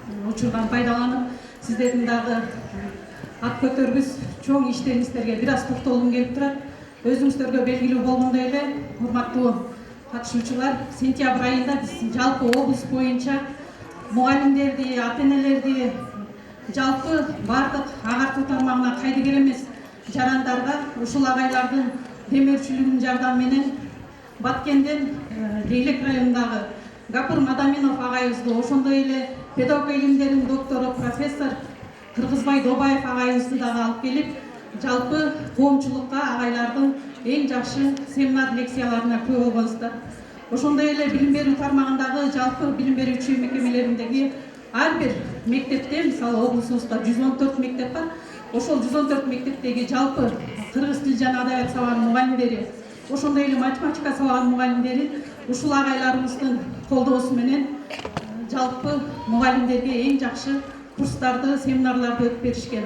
Ошону менен катар эле мына бүгүнкү күндө окуучуларга дагы эң жакшы шыктандыруучу иш-чараларды өтүп келе жатышат. Муну дагы баса белгилеп айтып кетпесек болбойт. Биз жалпы ушу облус боюнча республикабызда 7 облуста дагы иш сапарларга, командировкаларга байма-бай барып турабыз. Бул биздин Талас жергесиндеги айырмачылыгы зор болгон иш-чаралардын бири да бул окуучуларга жалпы облус боюнча эң жакшы окуучуларды ушул билимге, китеп окууга тарткан жалпы ушул иш-чараңыздарга терең ыраазычылык билдирем. Анан дагы кичине ушул критерийлерге дагы кошумча айткым келип турат. Эмки жылдары балким дагы өткөзсөңүздөр биздин окуучулардын ушул ОРТдан дагы, ошо ЖРТдан, Олимпиададан эң жогорку бал алгандагы окуучуларды критерийге кошуп кетсек, мындан дагы окуучулар балким ошол сынактардан жогорку упай алганга дагы умтулат беле деген терең ойду айткым келип турат. Жалпы баарыңыздарга чоң рахмат. Анан урматтуу окуучулар, сиздерге дагы кайрылып кетким келип турат. Мына ушул жерден чыгып кеткенден кийин эле ура деп ушул төш белгибиз менен, китеп менен чыгып кетпей, жалпы тегереңерге ушул китепти сүйүүчү досторуңарды дагы тартсаңар, ушул критерийлерди кантип тапшырып калдыңар, өзүнчө мектеп ичиндеги өзүңөрдүн тажрыйбаңарды жайылтып, жалпы ушул окуучуларга, өзүңөрдөн төмөнкү өсүп келаткан төмөнкү класстагы окуучуларга дагы ушул нерсеңерди тегерек стол кылып, жалпы мектептин линейкасында өзүңөр сөзсүз түрдө ушул тажрыйбаңыздар менен бөлүшүп кетиңиздер. Бул жерде мугалимдер, ошондой эле уюштуруу иштериндеги мугалимдерибиз да отурат. Ушуну эжекелер сиздер дагы эске алып коюп, бүгүнкү күндө сыйланып аткан окуучуларды мектеп ичинде дагы бир жолу ушул сыйлыктарын кайра 25-inde тапшырып, буларга да шык дем берип, кийинки өсүп келаткан класстагы окуучуларга дагы сөзсүз түрдө бул жака кантип тапшырып калдыңар, кантип өтүп кеттиңер, ошол ишиңер тууралуу айтып берсеңер деп суранып кетет элем.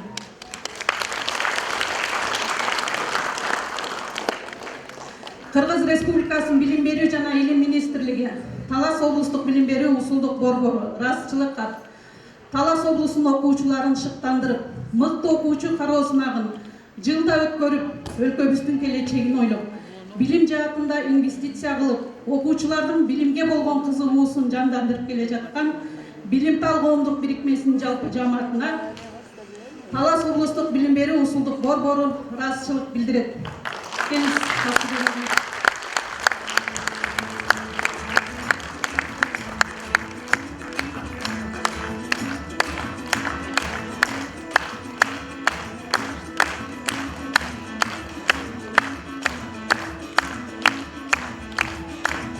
Асылбек агай кетпей турсаңыз, немистердин эң улуу окумуштуусу айткан экен, дүйнөдөгү эң баалуу белектердин эң кымбаты бул китеп деп. Эгер баркын билсе дейт да. Агай, сиз өзүңүз билесиз, ошол мен өзүмдүн илимий жетекчим, устатым, бизден Кыргызбай Добаев агайдын орусча китебин окугансыз. Ушул орусча китепти мен 7 ай которуп, кыргыз тилинде которуп чыккам. Жаңы мектеп, жаңы багыт, жаңы көз караш. Бул китептин ичинде эң сонун ойлоп камтылганда, ушул жерде агай азыркы биздин билим берүү системабызды чөгүп бараткан Титаник сууга салыштырганда кемеге, ошол кемеден кайра биз кантип кеме сыяктуу чөкпөй билим берүү тармагын кантип алып чыгып кетсек деген эң баалуу ойлор камтылган, ушул кыргыз тилинде өзүм котормолоп чыккам. Сизге ушул белек кылып коеюн.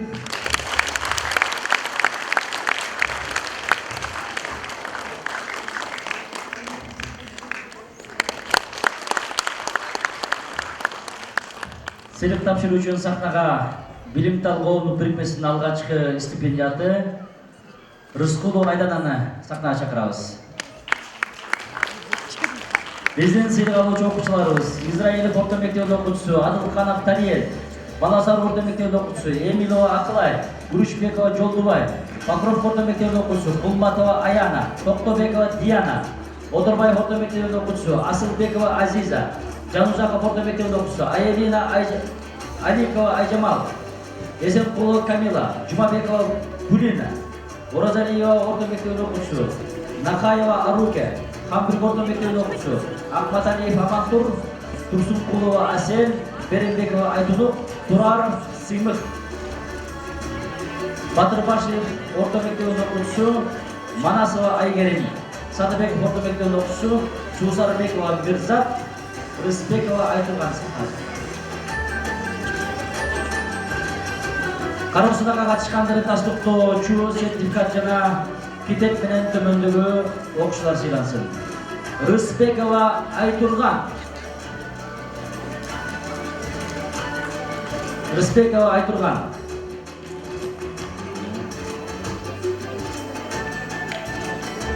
жана ошондой эле Акматалиева Амантур,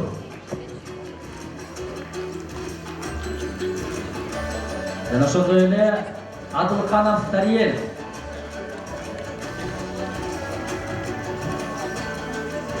Адылканов Тариел, жана ошондой эле Эсенкулова Камила, жана ошондой эле Гуручбекова Жолдубай, Гуручбеков Жолдубай, ошондой эле Турсункулова Асел, ошондой эле Нахаева Аруке, ошондой эле Беренбекова Айтунук, дипломат деп табылгандыгы үчүн диплом жана баалуу белектер менен төмөнкү окуучулар сыйлансын. Алар Турарбеков Сыймык,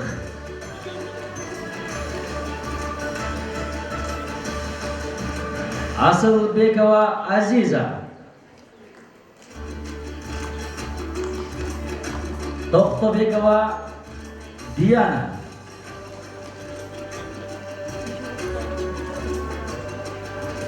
жана ошондой эле Аликова Айжамал,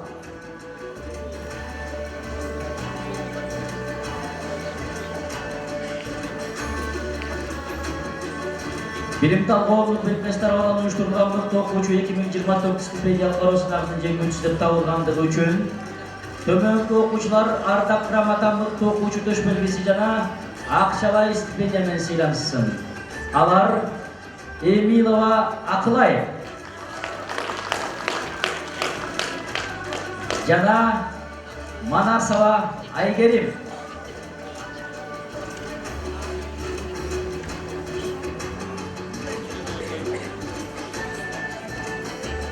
Жана ошондой эле Суусарбекова Мирзат.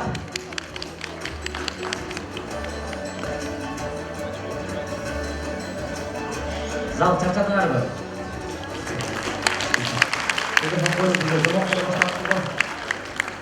Аз калды. Бир сыйлык тапшырып алдык, буюрса. Эстелик үчүн ким? Азыр Жумабекова Гүлинаны сөйлөп алып калды. Жумабекова Гүлина.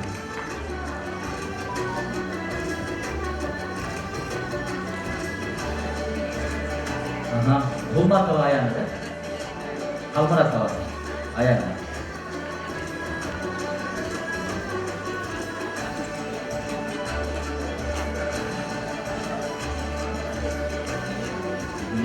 Бана бир жакка жүргүнчү берип коюңуздар.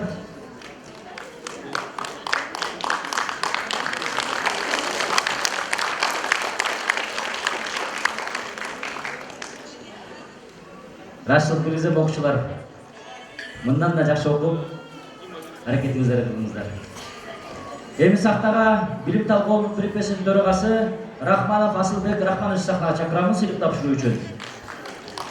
Ошондой эле Бакаят районунун Дүйшеев орто мектебинин окуучусу Эсенбекова Хадижа, Арыкбаева Латифа, Жумабекова Жазгүл, Бузурманкулова Баяна, Манас районунун Жайылган орто мектебинин окуучусу Кеменова Нуркыз, Туратова Алтын, Мустапаева Аяна, Манас орто мектебинин окуучусу Жүндемирова Жылдыз, Кочорбаев орто мектебинин окуучусу Меркенова Элина, Бөрбаев орто мектебинин окуучулары жалпыңыздар, келип бериңиздер.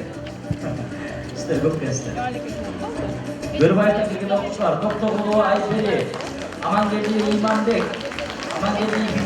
Эсенова Наргиза, Эсенбекова Асел, Хаписова Адинай, Кочокбаев Алишер, Музалиева Милана, Кудайбергенова Аяна, Акыбаева Айназик.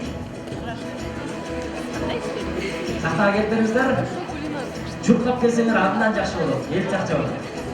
Сыйлык тапшырууга өтөбүз.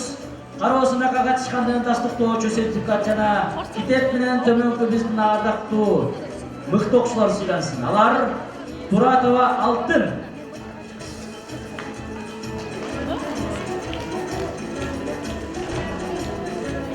Эсенбекова Асел,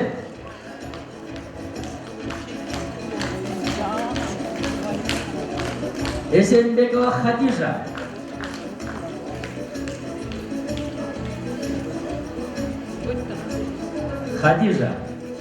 Хаписова Адинай, Арыкбаева Латифа,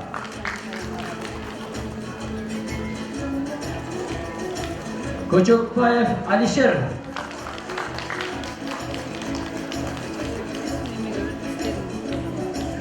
Каменова Нуркыз, Музалиева Милана, Бузурманкулова Баяна, Милтенова Элина, Кудайбергенова Аяна,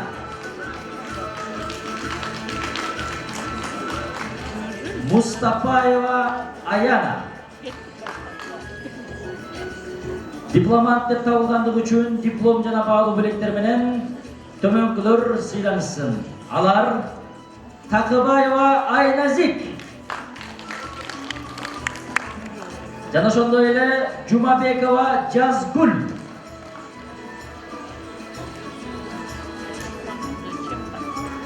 Жана ошондой эле Токтогулова Айпери. Билимтал коомдук бирикмеси тарабынан уюштурулган мыкты окуучу 2024 стипендиялык кароосунагынын жеңүүчүсү деп табылгандыгы үчүн төмөнкү окуучулар ардак грамота, мыкты окуучу төш белгиси жана акчалай стипендиялар менен сыйланышсын. Алар биздин мыкты окуучуларыбыз Амангелдиев Иманбек, профессор карабатчы азамат. Жана ошондой эле Эсенова Наргиза.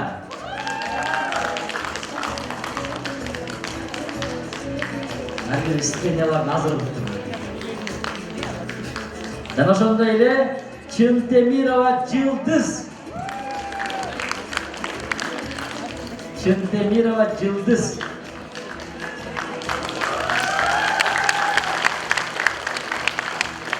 Карагылачы, сиздер жакшы окусаң ата-энелер ушинтип сыймыктанат. Карагылачы, кандай кубанычта турат атабыз. Рашид Күлгөз азаматсыңар. Эстелик үчүн сүрөткөчүп бересиз. Агай, сиздер эле сүрөткөчүп коюңуз. Байке, сиздер эле кызыңыз жана туруп сүрөткөчүңүз. Сыйдыгыңыз кут болсун. Эржан агай, келиңиз сүрөткөчүңүз. Сүрөткөчүп болуңуз сиз дагы. Хорошо, беребиз.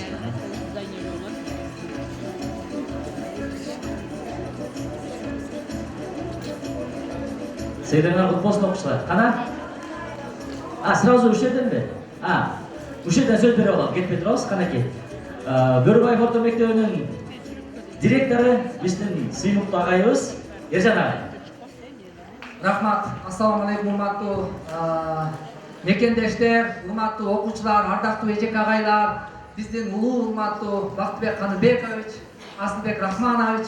Бүгүн биз абдан кубанычтабыз. Анткени мектеп дипломунда сынга алган адамдар көп, бирок мектепке жакындан жардам көрсөтүп, окуучуларды сыйлап, аларга дем берген коомдун бир аз эле катмары бар да, ошолордун сап башында бизден Бактыбек Каныбекович туруп атат. Уруксат болсо келип койсоңуз, бир-эки жылуу сөзүбүз бар эле.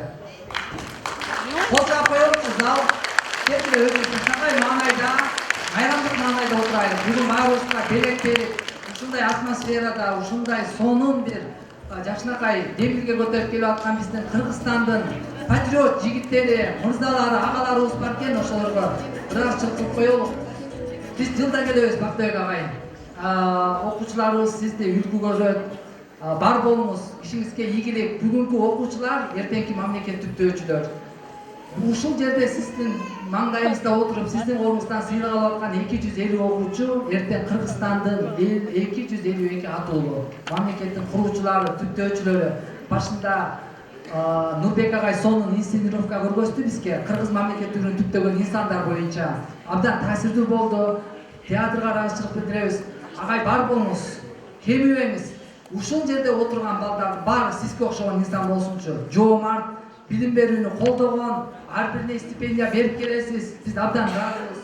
Анан өзгөчө ыраазычылык даярдап келгенбиз. Биздин ыраазычылыгыбыз эми сизге таң калтыра албайбыз. Мамлекеттик жетекчилерге, жогорку кеңештин депутаттарына биз башкача сувенир алган жокпуз. Эң жакшы сувенир ушу деп ойлойм. Биздин мектептеги окуучулардын баардыгы өзүнүн агайга болгон жакшы жылуу пикирлерин жазып, мондай ыраазычылыкка алып келди. Келечек муундарды окутуп тарбиялоого кошкон зор салымы жана көрсөткөн колдоосу үчүн Кыргыз Республикасынын жогорку кеңешинин депутаты, эл өкүлү, элдин уулу, биздин сүйүктүү агайыбыз, Жоомарт агайыбыз, бизди колдоп жүргөн пейил ак мырзабыз Чойбеков Бактыбек Каныбековичке мондай ыраазычылык кат тапшырып коюп, бир экөөнү окуп коеюнчу.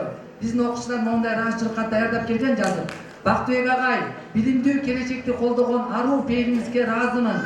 Мекенибизге оомат, өнүгүү насип этсин. Сизге окшоп ошого үлкөн салым кошомун дейт биздин Иманбек деген окуучудан. Ушундай бир нече окуучуларыбыз сизге ыраазычылык бар болуңуз. Агай, ана биз билебиз, билимден тышкары дагы чарбачылыкты да жакшы көрөбүздү. Асыл тукум жылкыларды багып жүрөбүз. Аны соц тармактарында көрүп жүрөбүз. асыл тукум койлорду багып жүрөсүз. Ар тараптуу инсансыз, арыбаңыз, бар болуңуз. Биз окуучулардын алайын батасы тийип, бар болуңузчу. Сизге окшогон депутаттар көп болсун. Кудай өмүрүңүзгө береке берсин, рызкыңызга да береке берсин. Могу береке бизден алып болуңуз. Чындыгында өтө оригиналдуу керек. Биринчи рет көрүшүп ушинтип окуучулар аябай жагымдуу таасирдүү болот экен. Агай монтажыңызга ыраазычылык сизге. Рахмат Нурбек агай. Ошондой эле биздин ыраазычылык атыбыз бар. Бир инсан бар. Ушул иш-чараны өткөргөн, сап башында турган, жакында илимий даражасын жактап, илимий даража алып жаткан биздин Асылбек деген мыкты. Бой сакадай, бою саралкын десек болот, Баарыбызча кол чаап коебуз ушунага. Агай бар болуңуз. Сизди биз баарыбыз жакшы билебиз. Тааныбыз. Могул Ополтоодо иштин аркасында сиздин эмгегиңиз бар. Сиздин чыгармачылыгыңыз, уюштуруучулугуңуз бар болуңуз, оорубаңыз, үй бүлөңүз менен аман болуңуз. Биздин Кыргызстандын келечеги кең, үмүтүбүз чоң. Биздин аркабызда сизге окшогон мырзалар туруп атат. Оорубаңыз, дайыма ушинтип желекти кармап, патриот жигит болуп жүрө бериңиз. Сизди абдан жакшы көрөбүз. Рашид Кудузев агай. Иш-чара бүтөөрдө жаңгыртып кеттиңиздер. Кыргыз мамлекеттүүлүгүн түптөгөнүндө быйыл жана автономиялык областына 100 жылдык деп белгилеп атабыз. Биздин мектепте атайын элчи келди, тарыхчы мугалим бар Бактыбек Каныбекович. Биздин мыкты мугалимибиз. Ушул эжекеге сөз берип коеюн, өзүнүн тарыхый баасын берип, сиздерге ыраазычылык сөзү бар экен айтып коебуз. Саламатсыздарбы, жалпы залдагы урматтуу коноктор, мугалимдер, ата-энелер, мамлекеттик кызматтын өкүлдөрү, биздин сүйүктүү, биздин мыкты, келечектин ээлери болгон бүгүнкү жогорку сыйлыктардын ээси окуучуларыбыз. Силердин урматыңарга биздин жогорку кеңештин депутаты Бактыбек Каныбекович Чойбеков жана Асылбек Рахманович эң сонун иш-чараны 3-чү ирет уюштуруп жатышат. Эми Бактыбек агай, сиз деген ошол жогорку кеңештеги билим берүү тармагына кызыккан, колдогон аздаган эл өкүлдөрүнүн катарындасыз. Мен билген Абдылахап Нурбаев, Нуржигит Кадырбеков, Элдар Абакиров деген эл өкүлдөрү бар, ошолордун катарын дайыма толуктап жүрөбүз. Бир акылмандан адамдын жакшысы кайсы деп сурашканда, адамдын жакшысы ишин бүтүрүп сүйлөгөнү деп жооп бериптир акылман. Бизди билим берүү тармагын, мугалимдерди, окуучуларды сөз менен колдогондор аябай көп. Ар бир экинчи адам бизди сөз менен колдоп келет. Бирок иш менен колдогондор саналуу эле. Манжаларыбыз эле да чыкпай да калат да. Ошо иш менен колдогон инсан сизсиз, сизге терең ыраазычылык. 3 жылдан бери сиздин ишмердүүлүгүңүздү Билимтал коомдук бирикмеси аркылуу байкап, көрүп, күбө болуп келе жатабыз. Аябай сүйүнөбүз, өзүнчө эле мындай сиздин көмүскөдөгү күйөрмандарыңыз болобуз. Ушул Бактыбек агайдай инсандарыбыз көбөйсүн. Бизди материалдык жактан, иш жүзүндө чындап колдогон атуулдарыбыз ушинтип көбөйө берсин деп, анан сиздин ишиңизди жашнакалып өнүктүрүп жаткан Асылбектей жигиттерибиз да көп болсун. Ушундай сиздердей адамдар бар, коом сакталып турат. Сиздерге рахмат. Жакшы эле көп ойлорду айтып, жакшы сөздөрдү айтабыз деп эле келгенбиз. Бул жактан мындай эмоциялар менен көп ойлорубуздар чачырап кетти. Ошо сиздерге чоң рахмат, ишиңерге ийгилик, Кудайым бар жакшылыгын аяласын, бар болуңуздар. Билимталдын өмүрү узун болсун, өзүңүздөрдүн да өмүрүңүздөр узун болсун, берекелүү өмүр сүрүңүздөр. Бар болуңуздар дагы бир жолу. Бияга кечирип коюңузчу вактыңызды алып. Сиздерди күнү туткан көп жаштарыбыз бар аркабызда. Бирөө Роналдо болбосу керек, бирөө Месси болбосу керек, бирөө дагы бир ырчыны туурайт. Бирок биздин бүгүн стипендиянттын арасында мектептин мыкты окуучуларын толуктаган Амангелдиев Иманбек деген сиздерге окшогон мырза болбосу келет экен. Сөз берип коеюнчу, кечирип коюңуздар. Сөз сизге коебуз. Саламатсызбы, урматтуу Бактыбек агай, Билимтал фондунун уюштуруучулары жана Билимталдын катышуучулары барыңыздарга салам айтам. Ал эми ошо Бактыбек агай сизге ыраазычылык билдирем, ушинтип бизге окшогон жаштарды колдоп, 3 жылдан бери келгениңизге. Былтыр ушул убакта мен ошо Билимталдын катышуучусу болдум эле. Азыркы күндө төшбөлгө алып турам, ыраазычылык билдирем. сизге ошоп келечекте буюрса жаштарга ушинтип жардам көрсөтүп, колдоо көрсөтүп мекенибизге кызмат кылгым келет. Чоң рахмат. Азамат, тилегиңизди. Жакшы пикириңиз, урматтуу окуучулар. Ордуна бериңиздер. Сүрөткө түштүңүздөрбү? Хорошо, келиңиздер. Бир Ахмет Канаевич менен агайлар менен сүрөткө чыгып коюңуздар. Урматтуу окуучулар, буюрса иш-чарабыз бүтөйүн деп калды. Азыр бир сыйлык тапшырабыз, ошо менен соңуна келип жетет. Деп бир кол чаап койсоңуздар болот. Сахнага мен лицей комплексинин жалпы окуучуларын чакырамын. 25 окуучу экен. Кана лицей комплекси бул жагынан келе бериңиздер сиздер. Биздин сыймыктуу окуучулар сыйлансын. Сүйөналиева Гүлпери.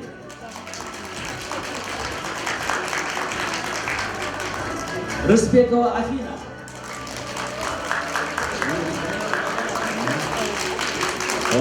Азамат сынады. Рустамбекова Азиза. Жээнбекова Феруза. Идрисова Арузат. Аскарбекова Аруке. Калыкулова Бурул. Абдыкалыкова Бермет. Болотбекова Чолпон. Сыдыгалиева Аяна. Аманова Айсугу.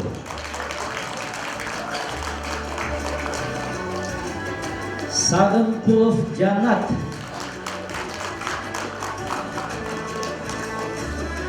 Тилекова Турсунай.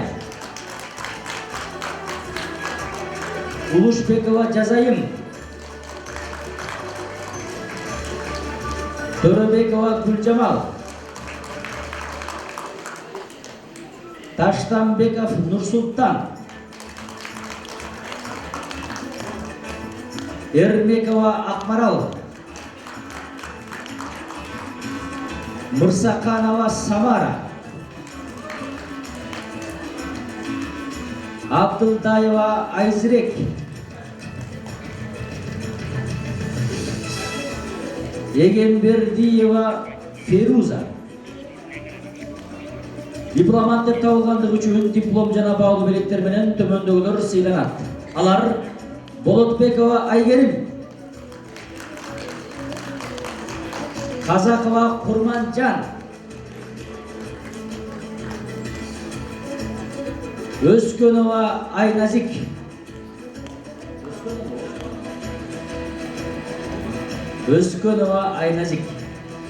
Билимтал коомдук бирикмеси тарабынан уюштурулган мыктуу окуучу 2024 стипендиялык кароосунагын жеңүүчүсү деп табылгандыгы үчүн төмөнкү окуучулар ардак грамота, мыктуу окуучу төш белгеси жана акчалай стипендия менен сыйланышсын. Алар Болотбекова Аяна жана ошондой эле Аманбекова Жибек.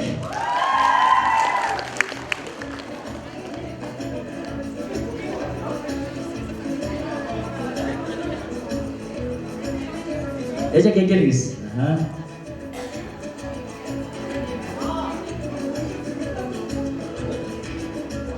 Урматтуу катышуучулар, Ногул Аманбекова Жибек деген кызыбыз Flex программасынан жеңип, учурда Американын Монтана деген штатында мектепте билим алып жатат.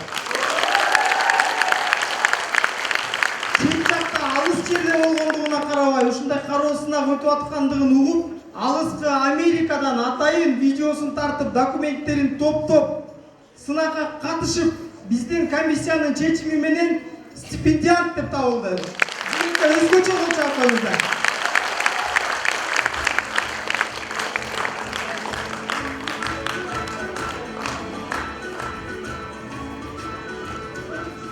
Урматтуу окуучулар, канакей, жал эжеке келиңиз, сүрөткө түшүп коюңуз. Капталына катталап турсаңдар ушуну батасыңар бар. Жигиттер отура алгыла чалымна.